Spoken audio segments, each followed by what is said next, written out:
Маленькое видео, скрипят полы, снял фанеру. Как бы до этого вроде не скрипело, но начало скрипеть. Чтобы посмотреть, что скрипит, вот.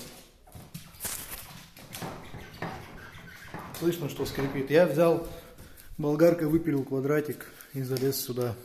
Вот. Что я там обнаруживаю? Сейчас покажу, что я обнаруживаю. Вот в этом районе брус идет. Вот я в него упираюсь палочкой. А под ним пустота. Соответственно, наступая на полы, вот этот звук ебучий получается.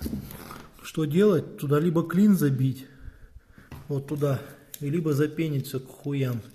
Вот этот промежуток, вот он. Видите, пустота.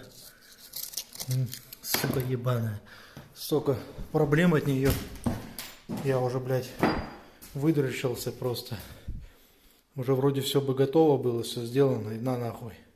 Заскрипело, сука. Прям, ну вообще пиздец неприятно. И куда не наступишь, из-за этого звука ебучего такая хуйня. Сейчас попробую что-нибудь забить, туда не получится, если будем пенить. Баллон с пеной есть. Сейчас что-нибудь придумаем. Так, собственно, пенить даже и не пришлось. Короче, что я там обнаружил?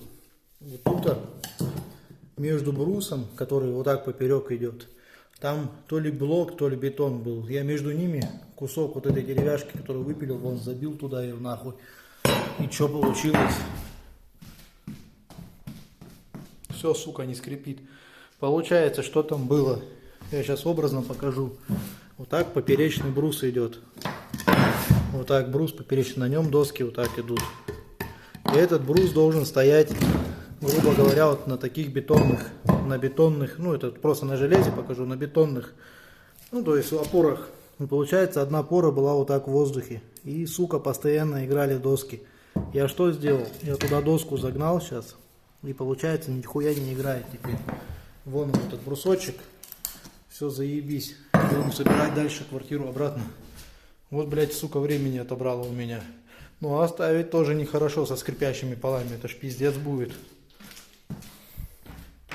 О, блядь, совсем другое дело. Вот такой маленький нюанс, сука, столько времени занимает.